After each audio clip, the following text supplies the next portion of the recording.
Depuis le début de la pandémie, beaucoup de paroisses ont pris des initiatives heureuses pour certaines et moins pour d'autres. Entre autres, il a été proposé d'adorer longuement et en silence le Saint-Sacrement devant un écran qui diffuse en direct une adoration eucharistique prolongée.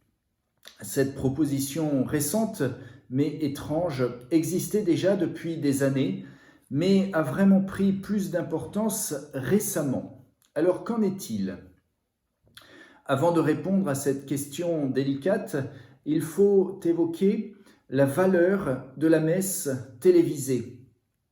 Le pape Benoît XVI le rappelait dans Sacrosanctum Concilium, il disait ceci: « S'il est louable que les personnes âgées et les malades participent à la messe dominicale par les retransmissions radio-télévisées, on peut rajouter aussi le cas d'une épidémie qui empêche les personnes de se rendre à l'église, le pape nous dit « on ne pourrait en dire autant de celui qui, par ses retransmissions, voudrait se dispenser de se rendre à l'église pour participer à la célébration eucharistique dans l'assemblée de l'église vivante.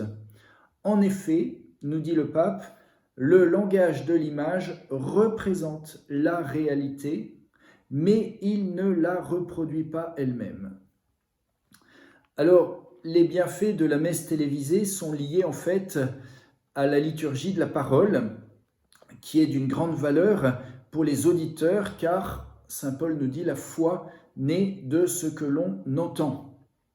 Aussi, la messe télévisée rappelle que la foi ne peut être vécue en privé, mais s'unir à une célébration eucharistique par le cœur aide à vivre la foi en Église. Et enfin, la messe télévisée favorise aussi ce qu'on appelle la communion spirituelle, ce moyen très précieux pour s'unir au Christ lorsque la communion sacramentelle n'est pas possible.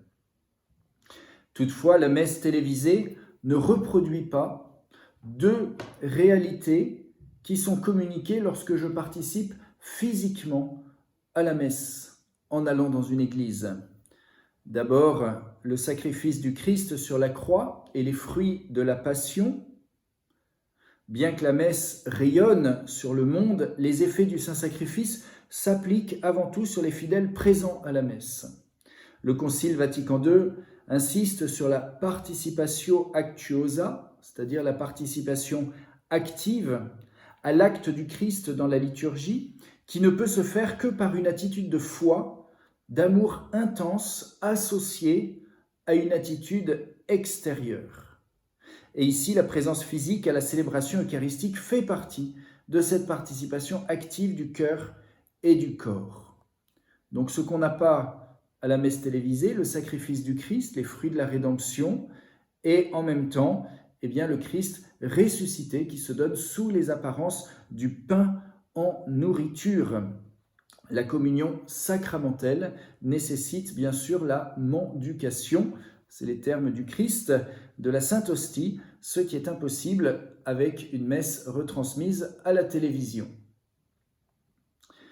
Alors, que penser maintenant de l'adoration eucharistique télévisée ? Il faut d'abord dire que si l'adoration eucharistique est le prolongement de la célébration eucharistique, on ne peut pas pour autant dire que l'adoration télévisée est un prolongement de la messe télévisée. Et pour cela, c'est important de rappeler le réalisme de notre foi chrétienne dans l'Église. Peggy parlait de l'encharnellement du christianisme et des sacrements qui sont comme une prolongation de l'incarnation. Et cela exige la présence réelle, corporelle, et non pas virtuelle. Et cela, d'une part, et d'autre. Face à la présence réelle de Jésus dans la Sainte Hostie, il faut la présence réelle de l'homme.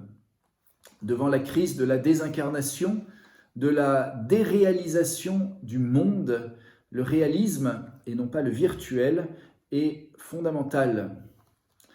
Alors, regardez un écran qui diffuse une exposition du Saint-Sacrement en direct n'est pas l'adoration eucharistique.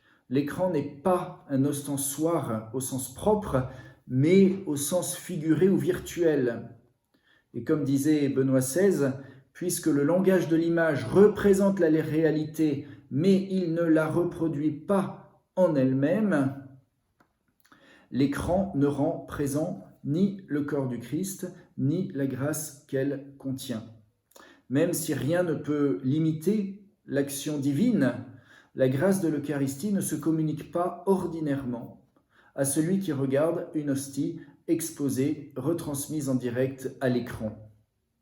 Ainsi, s'il est impossible de se rendre physiquement dans une chapelle d'adoration à cause d'une maladie, un empêchement, une épidémie, au lieu de regarder une hostie sur un écran, l'union au Christ est encouragée par les autres formes de prière que l'Église nous donne. Je pense bien sûr à la méditation de la parole de Dieu, la Lectio Divina, qui nous permet à partir d'une lecture attentive d'un passage biblique, de vivre un temps de méditation, pour ensuite nous conduire vers l'oratio et enfin vers la contemplation. Premier mode que l'Église nous encourage vivement, la Lectio Divina. Autre mode de prière que l'on fait chez soi, c'est bien sûr l'oraison, dans la grande tradition carmélitaine, le cœur à cœur que nous pouvons faire en tout lieu, en tout temps, pour s'unir au Christ présent dans son propre cœur. Nous avons aussi la liturgie des heures, bien sûr, qui est cette prière quotidienne des chrétiens, répartie avec les différents moments de la journée, appelés les offices, entre 3 ou 7 en fonction des personnes, qui permet à l'Église de prier sans cesse. Et puis, les formes de communion spirituelle que l'on peut faire n'importe où, à n'importe quel moment, qui nous permettent de vivre cette communion avec Jésus dans l'Eucharistie. Et pour cela, il n'est pas utile, on n'a pas besoin de regarder un écran. Une autre question qui découle de celle-ci, c'est qu'en est-il de l'adoration à distance, mais ici sans écran de télévision? Certaines personnes peuvent sentir l'appel à adorer le Seigneur dans les tabernacles abandonnés du monde, et cela sans pouvoir se rendre dans les églises en question. Il faut se souvenir que l'adoration nocturne à distance avait trouvé place dans l'histoire de l'Église. Par exemple, en 1844, l'abbé de la Bouillerie eut l'idée de réunir une association de personnes qui adoraient le Saint-Sacrement pendant les heures de la nuit. 2 ans plus tard était fondée l'œuvre de l'adoration nocturne à domicile. Sans bruit mais sans arrêt, cette association de prière et de pénitence poursuivit son œuvre à travers des milliers de nuits. Entre 20h et 8h du matin, les personnes participant à l'œuvre avaient une heure d'adoration à accomplir de chez elles. Ces personnes n'avaient pas le Saint-Sacrement chez elles, mais elles se transportaient par la pensée devant les tabernacles abandonnés, solidaires, et adoraient le Christ aux grandes intentions de l'Église. Et je sais que plusieurs personnes pratiquent aujourd'hui cette adoration nocturne lorsqu'elles ne peuvent se rendre directement et physiquement devant le Saint-Sacrement exposé dans une chapelle. Enfin, dernière problématique que j'évoquerai ici, comment distinguer la communion spirituelle de la communion de désir, qui ne sont pas exactement la même réalité, même pas du tout. C'est dans les différents cas, où il n'est pas possible de communier sacramentellement, mais on peut toutefois recevoir des grâces qui découlent de la Sainte Hostie. Cela peut se vivre, alors souvent ça peut se vivre devant le Saint-Sacrement, dans une chapelle d'adoration, mais bien sûr aussi en allant à la messe, si on ne peut pas encore recevoir la Sainte Hostie, ou alors chez soi. Alors la communion de désir, elle concerne qui ? En fait, ceux qui n'ont pas encore accès à la Sainte Communion, comme les catéchumènes, ceux qui n'ont pu confesser un péché grave dans le sacrement de la réconciliation, ou ceux qui sont empêchés de communier pour des raisons canoniques. Et on pense bien sûr aux divorcés remariés ou toutes les situations matrimoniales irrégulières. Alors toutes ces personnes, par une vraie communion de désir envers la Sainte Hostie, recevront les grâces suffisantes pour avancer sur un chemin authentique de conversion et d'accès au Christ. Saint Jean-Paul II écrivait à ce sujet que la contemplation du Saint-Sacrement, qui est aussi une communion de désir, nous associe intimement au Christ et elle associe de manière toute spéciale ceux qui sont empêchés de le recevoir. Alors ça, c'est à propos de la communion de désir.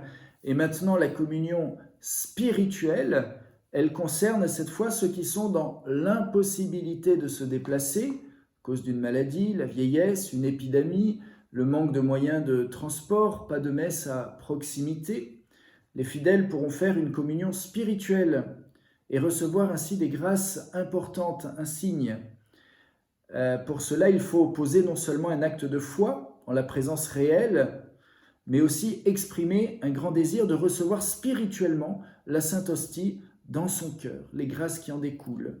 Le Concile de Trente définit la communion spirituelle ainsi: elle consiste dans un ardent désir de se nourrir du pain céleste, avec une foi vive, qui agit par la charité et qui nous rend participants des fruits et des grâces du sacrement. Résumons-les en 4 mots, à partir de saint Thomas.